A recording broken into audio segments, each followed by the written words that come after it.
What's up guys, and welcome back to the channel. And in today's video we've got the predictions for UFC Des Moines, Sandhagen versus Figueiredo. It's actually a really good card. Fight night, it should be fun. There's a bunch of weird fucking fights on there. A lot of weird odds, a lot of weird shit. I don't know, I feel like it's going to be a really goofy card. But anyway, it should be fun. Fights are pretty competitive for the most part. And yeah, I'll be picking every fight on the card. I'm running at 69% on the year.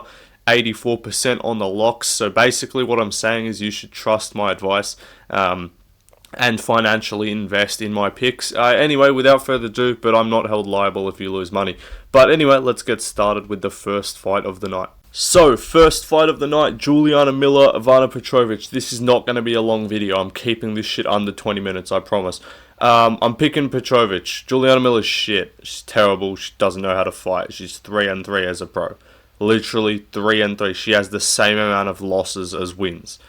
And she's a pro fighter in the UFC. She's not winning. I'm not doing any technical breakdown. I'm not picking a fucking woman who's 3-3 in the UFC. Anyway, next fight on the card, we got Tate versus Thomas Peterson. This is a real blob off right here. This is a real BMI fight, to be honest. But I'm going to be picking Thomas Peterson. I just think Tate is awful. I think... Look, Thomas Peterson, yes, he did get KO'd by Shamil Gaziev, but, like, realistically, Gaziev's just the GOAT of the sport, and he KOs anyone. But also, Peterson was looking okay. Like, I actually rate... Okay, I can't say I rate his striking, but I rate his striking when it comes to unranked heavyweights more than I rate Tate, who I genuinely think is atrocious. Like, he finished a washed old Andrei Arlovski, and apart from that, this man got schooled by Rodrigo Nascimento. I'm picking Peterson to win. I'm not fucking picking this bum. Anyway, next fight on the card, we got Gaston Balanos versus Quang Le. I'm going to be picking Joe. Joe is who we're picking here. If you didn't know, this is Ilya Aptoro. This is who Ilya was talking about when he asked who is Joe. I'll pick Balanos to win again. Not much of a breakdown. Quang Le, he's 0-2 in the UFC. He's coming off a KO loss to Long Zhao, who lost on road to the UFC and then just got signed anyway because, you know, Contender Series, tough, and road to the UFC. All of these used to be somewhat prestigious ways of getting in, especially tough. Tough was like, oh, a tough champion. Like, remember how big of a deal it was when they gave both Forrest Griffin and Stephan Bonner a contract? They're like, oh my god, they never do this, and they gave them both a contract. Now it's literally just like, just fight on tough and you get signed. That's just a fact. Even if you lose in the first round, you'll just get signed as a short notice fighter. Contender Series, you can just lose and then get another opportunity. Either you can win 3 times and they still don't sign you, or you can just lose and get signed as a short notice step up. And then road to the UFC, they just seem to be signing all of them because they want Asian fighters in the sport that are good. So yeah, Quang Le, he didn't come off road to the UFC, but he lost to a guy who came off road to the UFC. I just don't think Quang Le's that good. He lost to Chris Gutierrez. Originally, I was like, oh, that's a pretty good performance. I just don't rate it that much. Like, I mean, yeah, he's got some striking. I just think anyone who imposes their will is just going to beat him. And I reckon Joe can impose his will well enough here. Anyway, what's next? The next fight on the card, I believe, is Jillian Robertson versus Marina Rodriguez. I believe that is what the next fight of the card is. Let me just make sure my fucking screen's loading. Yeah, the next fight is Jillian Robertson, Marina Rodriguez. I'm going to be picking Jillian Robertson as a confident prediction here. Yes, this is the best opponent she's fought. Stylistically, I just think it's a very favourable matchup for her. Marina Rodriguez is just seemingly incapable of defending takedowns. She's got that gangly fucking Sean Woodson, but as a woman build, which is just not the best base. She's 38 as well. Like, I'm about to pick another 38-year-old woman to win, but that's a different case. But, like, she got taken down 3 times by Lucindo, once by Andrade, once by Michelle Waterson Gomez, 3 times by Jan Jaroba, once by Lemos, twice by Yan Janan took her down. Mackenzie Dern took her down. Michelle Waterson Gomez in their first fight took her down. Rebus took her down. She got taken down 5 times by Esparza, 3 times by Cynthia Calvillo. The last time she the last time she wasn't taken down in a fight was back in 2019 in March. I am not kidding. Since then, She's on a 1, 2, 3, 4, 5, 6, 7, 8, 9, 10, 11 fight run of getting taken down at least once. She has a whopping somehow 62% takedown defense. I mean, that's not that good. Like, you want your takedown defense to be like above like 70%, but that's still higher. I thought it'd be like 30%. But anyway, yeah, I'm not picking her to win. Gillian Robertson, look, is she that good? No. Is she probably going to lose her next fight after this? Yes, but like 5 takedowns in her last fight, 2 takedowns the fight before that, 2 takedowns the fight before that. I rate her ability to get takedowns. Look, she lost to Tabitha Ricci. Ricci did her thing, just had cake and then just got the decision. It is what it is. But look, her takedown accuracy, Gillian Robertson, it's not that good. It's only 40%. But I'm not picking a 38-year-old woman who gets taken down every single fight to win. Anyway, next up on the card we have, what's the next fight? Azamat Beov versus Ryan Loader. Now, Ryan Loader just NPC maxed his way to a fucking boring ass TKO over Robert Valentin. Valentin, look, as much as he's fun and he's a personality, and I know there's someone watching this video, I know specifically who you are, that is not going to be happy when I say this. Robert Valentin's just not all that good, in my opinion. Look, he was fun on Tough. He's a fun fighter, but he's just Yuri, but he's like a Yuri Prohaska, but like without the actual skills. Just the goofiness, but just no skill. So, I don't rate a win over Valentin, who had Ryan Loader in trouble in that fight. So, I'll pick Beov. Yes, he had a fight that went to a split decision on the regional scene with Dylan Budka. Dylan Budka, I feel like, is one of those guys who was like actually really good on the regional scene and just came to the UFC and just couldn't put it together. And to be fair, Dylan Budka has fought Andre Petrovvic, Cesar Almeida, and who's the other guy that he fought? Edmund Shabazian. Like, 2 of those guys are just going to light him up on the feet. Yes, you should be taking those guys down, but I feel like stylistically, maybe Dylan Budka matched up well with Beov. But Bekov's got power. He put away Reese early with several back-of-the-head shots. But again, I rate that. He's smart. He knows back-of-the-head shots aren't going to get called as fouls. When's the last time, apart from a Cody Brundage fight, that you've seen a fight stopped for back-of-the-head shots? It's only in a Cody Brundage fight that ever happens. Because he just makes it so obvious that he's been hit in the back of the head because he just flops. But yeah, I'm picking Beov as a confident call. I just think his power is too much. I think he's got, I don't feel like Loader's taking him down. This dude's Russian. Surely he's not getting ragdolled. And Loader's striking is not all that. And he hasn't fought in 9 months either. Anyway, next up, who we got? We got Miesha Tate, Yana Santos. Now, this is the case where I am going to pick the old woman to win. How old is Miesha Tate? She's up there. She's very old. She's holding on to it well. She's about to hit that point where, I'm not talking about the fighting skill, by the way. I'm talking about the looks. She's holding on to that point where, I'm thinking in, look, is she hot? No. But is she, would you? Probably. Maybe. She's holding on to it. I reckon, we're looking at about 1 more year of Miesha Tate before she just plummets into a fucking witch. But she turns 39 in August. I don't know. I think Yana Santos, again, same thing with Marina Rodriguez. I'm not, if I'm picking a women's fight that I view as relatively close, and one of them doesn't have proven takedown defense, and I know one of them will shoot takedowns, Yana Santos, no takedown, she has a 42% takedown defense. I thought Marina Rodriguez's takedown defense was awful. Turned out to be, half acceptable. She dropped Chelsea Chandler. Chelsea Chandler's awful. In hindsight, with Chelsea Chandler's last fight, you should be butchering her inside a round, basically unranked Jocelyn Edwards did. But she got taken down once by Carol Hossa, 4 times by Holly Holm, got KO'd by Aldana, so no takedowns there. Taken down 3 times by Ketlin Vieira, twice by Aspen Ladd, and lost that fight by TKO. Got taken down once by some random. She took down Lena Landsberg 5 times. Lena Landsberg's an old woman. So yeah, Miesha Tate gets takedowns, I guess, in fights. What's her takedown accuracy? Yeah, this is not encouraging. She's got a 31% takedown. Look, see, it's the thing. I'm picking a woman who's gonna wrestle and spam takedowns and probably not be that accurate with them, but also the woman on the other side has literally no takedown defense. She took down Julia Avila 4 times and ragdolled her and subbed her. I rate that, not that Julia Avila is good, but I rate just ragdolling someone and getting a finish in women's MMA. Somewhat. I rate that. And also, Yana Santos ain't some young, like, prospect either. Like, this isn't some, like, prospect that's just been fraud checked and then she's, like, on the comeback. Like, okay, look, Tate lost to Lauren Murphy and Ketlin Vieira. The Lauren Murphy fight was a flyweight. That was a bad idea. She cut to flyweight. Ketlin Vieira is, like, actually good. She gave Kayla Harrison a tough fight. She took down Marion Renew, whoever that is. Lost to Raquel Pennington by decision, lost to Nunes way back. So, like, we're looking at a massive gap here. And she hasn't fought since December 2023. Look, at the end of the day, if you tell me, like, alright, there's 12 fights on this card, left lane, what do you think you're going to get, prediction rate? No predictor ever actually thinks they're going to go 100% on picks unless the card is just a layup. I'm predicting I go, like, 9-3 on this card.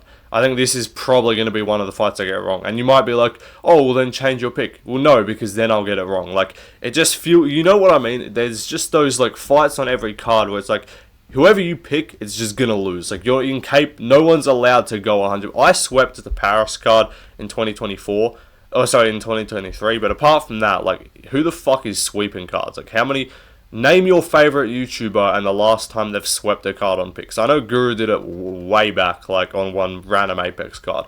But, like, Kenny, I don't think has ever swept a card on picks. I don't think Bedtime swept a card on picks. You go, like, 12 out of 13, 12 out of 14, 10 out of 12, 11 out of 12. When's the last time someone swept a card on picks? And don't bring up some random bum with fucking 1.7k subs that the only thing they do is pick fights. Anyway, that's just a random fucking rant for that fight. But anyway, what's up next? Let's move on to bigger and better things. I'm talking bigger and better in terms of Jeremy Stephens and Mason Jones. Because Jeremy Stephens, Lil Heathens, is gonna fucking lose. Who the fuck is that guy? Jeremy Stephens is losing, bro. I'm not picking old fighters against somewhat young. How old's Jeremy Stephens? He's got to be like 40. Yeah, 40 years of age. He's 38. A lot of 38-year-olds on this card, but he turns 39 in like less than a month. Later in May. Mason Jones, I rate. Ludovic Klein is actually really good, and Ludovic Klein's really good, and Jeremy Stephens has literally. I'm gonna just for anyone being like, I don't know, man. Jeremy Stephens might catch him, bro. He's got the power, bro. He's the hardest hitting one. For when he hits people, they don't fucking move. Alright, let me read you this man's last fucking 10 fights, bro. Alright, we got submission loss in the PFL. He won a split decision against Miles Price in the PFL back in 2022. Then it was 4 other... So it was Clay Collard lost decision. Subbed by Gamera in a minute is abysmal. Finished badly by Cater. Yeah, butchered him up a little bit. Decision there. Before that was the eye poke. Before that it was a decision loss to Zabit. Before that it was a TKO loss to Jose Aldo. So I'm talking in your last 1, 2, 3, 4, 5, 6, 7, 8, 9 fights, you're 7-1-1. That's fucking abysmal. I'm not... Your last win against a UFC caliber fighter was the KO over Josh Emmett 7 years ago. This man is not winning. Mason Jones isn't that good. Is Mason Jones a ranked quality fighter? No. Jeremy Stephens was a ranked quality fighter about 12 fucking years ago, dude.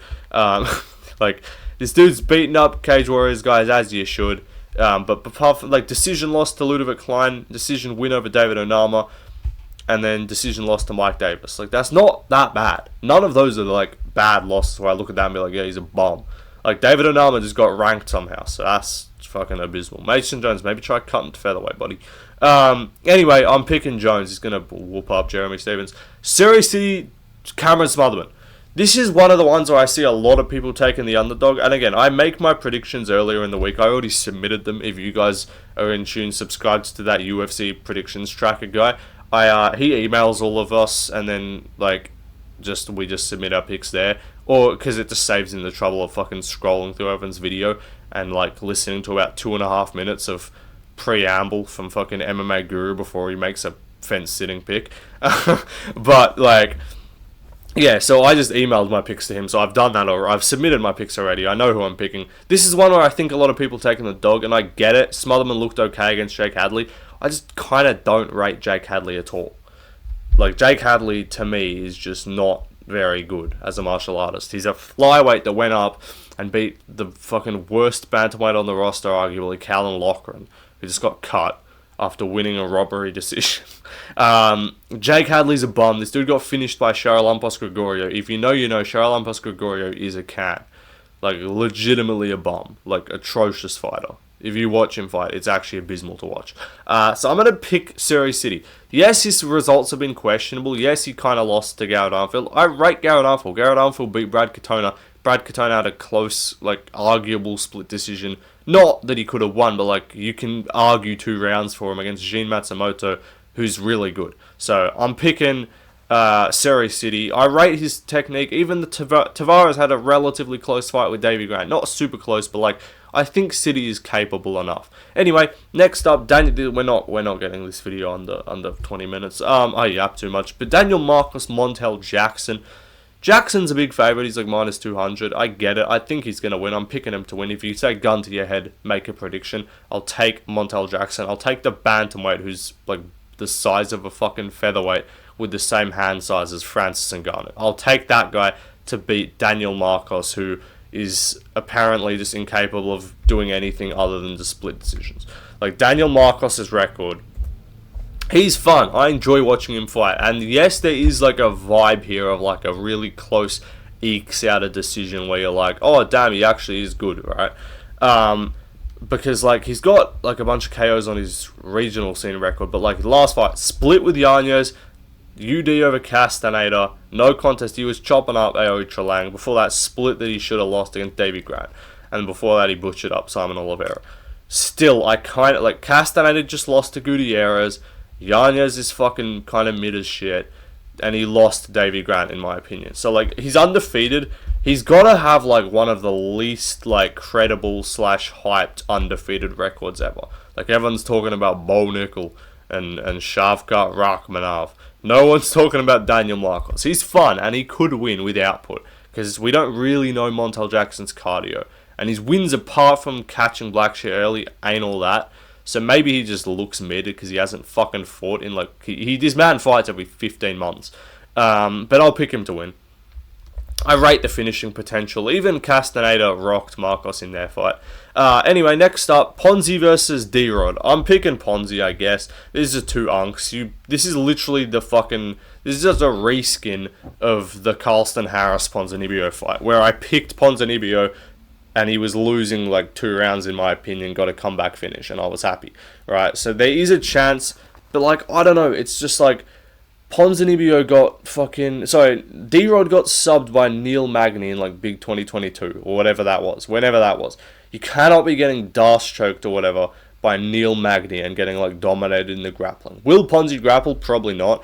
But also, I don't want to pick D-Rod. Ponzi, I think his peak was better. And also, even Ponzi was looking, like, half decent against Kevin Holland.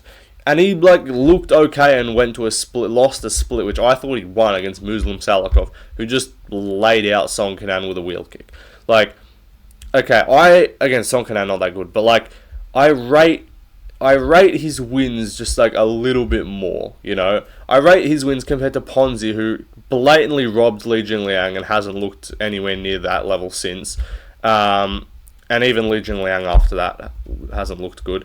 But, like, you got subbed but with a dash choke by fucking Neil Magny. Like, after that Li Jingliang fight, turns around in like 2 months, gets subbed by Neil Magny, comes back, gets finished in the first by Ian Gary. We're now just seeing getting finished badly in the first round and put away early by Ian Gary. It's a fucking awful look. Kelvin Gastelum came in with a weight advantage, whatever, took him down and shit. Okay, that's whatever. He did okay in that fight, but I just kind of don't rate Gastelum at all. And the Gastelum, I just think, is not disciplined. And then Morono, it took Morono down once, outlanded him. But, like, split decision, you cannot be having a split decision with Alex Morono. Ponzinibbio looked mid against Morono and was probably losing, but at least he KO'd him. That's what I mean. He's got finishing potential out of his, since that. And also, Michel Pereira to a split decision. I know Pereira's a bum. Like, he's just shit. But, like, not a bad look. Split decision with Jeff Neal. I know that we're looking back 4 years ago. But, like, the Carlston Harris fight, I still view Ponzi as a guy with pop. And, yes, he could get put away by D-Rod. But, like, who's D-Rod putting away recently? Like, you're not putting... We've just seen Carlos Leal go out there and just fucking run over Alex Morono. And that's one fight after the D-Rod fight. And you kind of got to be finishing him, in my opinion. So I'll pick Ponzi. I think he's probably more disciplined to the game. I don't know. Again, it's not confident at all. It's a coin flip. Anyway, Bo Nickel versus Rainier Dorito. I'm picking Bo Nickel. Look, originally, when the odds came out, I was like, what the fuck? Dorito's plus 250. Bet on Dorito. And then I kind of thought of it, and I'm just like, Dorito's not good. Like, where he size maxed Kevin Holland and subbed him. But, like, he's not that good. Like, what's he actually done to be impressive? Like, he got butchered by Anatoly Malakin twice. Malakin, yeah, he's a big roided up Russian dude. Just fucking lost a split decision to Ruger. Just lost a split decision to Ngannou's cousin. Like, I just don't view one as good at all. Like, I have been majorly on the Bellator is overrated as fuck. Most of their fighters aren't good train. Like, apart from, like, MVP. And, like, Pitbull in his prime was probably a top 10 featherweight. I'm not even joking when I say that Pitbull in his prime is still probably losing to, like, current day Lerone Murphy. Like, current day Arnold Allen schooling him to a 30-27 decision. Like, I've been a massive believer in Bellator fighters being mid. Now, Michael Chandler came over here and looked good early. He's now just looking kind of shit and just having moments based on aggression. Like, but apart from that, Kayla's a PFL girl. That's different. She has the Olympic background and shit, whatever. But, like, name Bellator fighters that are, like, coming over here regularly and just doing well. Like, there's a few. But, like, I just don't view it that highly, and I view 1FC even less. Like, 1FC's a Muay Thai promotion. Sick Muay Thai fights, not an MMA promotion. I just don't think Dorito's that good. Dorito's a guy who I'm like, okay, he's got good jiu-jitsu. He can probably beat these low-ranked guys. Like, I'd probably pick him to just take down Charr Magomedov, but he's so open on the feet. Like, the most recent thing in our minds is the Kevin Holland fight. So we're like, oh, he ran over Kevin Holland in a minute, looked solid. Right, like, cool. Kevin Holland just got tipped over. Anyone bigger than Holland at middleweight just beats him if they have grappling. That just happens, right? But, like, are we not going to act like 2 months prior he had a fucking back and forth, like, life and death goofball max off with fucking GM3? And yes, he ended up subbing him, which is impressive, but, like, you cannot be getting tagged that much by GM3. I think Bo Nickel is not that good, and I'm waiting to pick against him. And I've been saying this, I've been waiting to pick against Paddy. I'm biding my time, I'm going to hit when it's right. I'm biding my time to pick against Bo Nickel, I'm going to hit when it's right. I was biding my time to pick against Charr. As soon as this guy came into the UFC, I said, this dude will not be top 15 caliber. He will get fraud checked. I'm waiting to pick it, and I hit it on the head. Like, I picked him in all of his other fights. Bang, nailed it with the MVP pick as an underdog. I don't know why MVP was an underdog. But anytime, like, I will predict, I have not picked against Paddy in the UFC yet. I have not picked against Bo Nickel, obviously, in the UFC yet. When it happens, I will get it right. So when I pick against these guys, follow me, because I know what the point is in their careers when they're going to lose. So yeah, Bo Nickel is going to finish Rainier Dorito in the first or second round with punches, or he's just going to outstrike him on the feet. Because Dorito's not taking this man down. I know Dorito's big and he could goof him with something. And maybe he does just have, like, DDP 2.0 plot armor. I don't think he's taking him down. And I don't think he's going to KO him or hurt him on the feet. Or even be able to outstrike Bo Nickel. He's just not dynamic. He doesn't have, like, fast twitch muscle fibers in his body. He's that typical grappler, BJJ build. Weird fucking build. Bo Nickel got that wrestling build, fast twitch, has pop on the feet when he lands. He hasn't really landed against anyone good, but, like, you've seen it here, can actually just explode and put people away. I don't think Dorito's going to explode and put Bo Nickel away on the feet. So I'm picking Bo Nickel. Maybe it's just a boring-ass decision. I think he's got to try and regain some hype, so I'll believe and I'll say he gets a finish. Dorito, like, I'm not confident. I do actually think Bo Nickel's a lock after further consideration. No tape study, just, like, critical thinking of, like, yeah, Dorito's mid as fuck. Anyway, Bo Nickel's the pick. Let's move on. Main event time. Corey Sandhagen, Davison Figueiredo. I'll be picking Corey Sandhagen. That's the pick. He's way too fucking wide. It's actually infuriating, the odds that they're giving us here. Like, bro, Come on, like, let a brother fucking make some money on Sandman, you know? Like, can I please get a bettable line on Sandhagen that isn't fucking minus 500, minus 550 in some sorts? Bet US has him at minus 600. Like, brother, this is not fucking Peyton Talbot versus Giannis Gamori. Like, what are we doing? Like, Sandhagen's gonna win. I'm, like, almost certain he's gonna win. And I originally, again, I came on and I was like, what the fuck are these odds minus 500? And I still stand by, yes, I'm calling him a lock. A lock doesn't mean he should be minus 500. Will I probably still parlay him and regret it? Yes. But, and will you guys be in for tremendous content on stream when I'm relying on Sandhagen to win for like $200 worth of winnings? That'll definitely happen. But, I don't know, I just cannot back Figgy to win at this stage of his career. He's older. Again, I don't want to pick older fighters unless I think they're fighting someone who's bad. Like, very bad. If this was like Figgy versus... I'd probably pick Figgy to beat Bautista. If this is like Figgy versus Cejudo, I'm picking Figgy. If this is like Figgy versus like Rob Font, I mean, that fight happened, never mind. If this is Figgy versus like Kyler Phillips, yeah, like, I'm probably picking Figgy. It's Corey Sandhagen, who, yes, Figgy had a close-ish fight with Jan. I still thought he lost that like 4-1, 5-0. Sandhagen undoubtedly won at least a round, more likely to. And then Jan built in and started putting him away. Probably 4-1 Jan, let's be honest.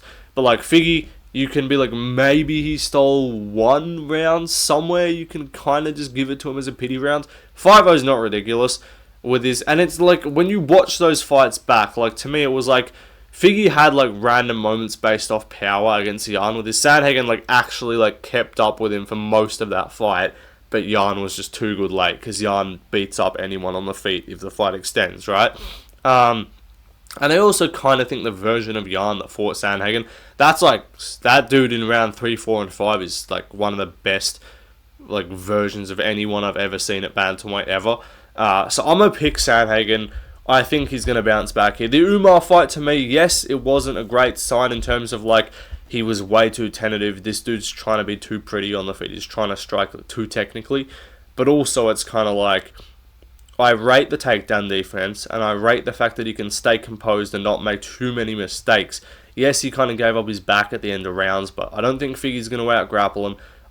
Unless you're picking a Figgy early finish where he just tags him, I don't think you can really think there's going to be like a finish on the Figueiredo side, and I don't think you see Figgy just like out striking him for 5. So I'm picking Sandhagen pretty confidently. Locks for the card: Sandhagen, Bo Nickel, I guess Beov, Gillian Robertson, and Mason Jones. Those are the locks. 5 locks on the card. 12 fights, 12 picks going to be correct. Realistically, we're probably going fucking 7 and 5. This feels like a card where I might do really shit on picks. This feels like I'm picking pretty much all favourites here. This feels like a card where a bunch of underdogs might win. I just don't know which ones it's going to be. Like, I'm eyeing off like maybe a random Quang Lee upset that no one else predicted. I'm eyeing off a Misha Tate probably losing because she's 40 years of age. I'm eyeing off maybe even a Marina Rodriguez win. I'm eyeing off maybe even a Cameron Smotherman win, a D-Rod potential win. Like, I can see a lot of my fights picks here going south. Or I think I'm either going like 11 and 1 or I'm going like 7 and 5. So yeah, I feel like this is going to be either a really good or a very fucking shit week on picks. Anyway, I said I was going to keep it under 20 minutes. You should have known better. That was never going to happen. Anyway, goodbye. See you later.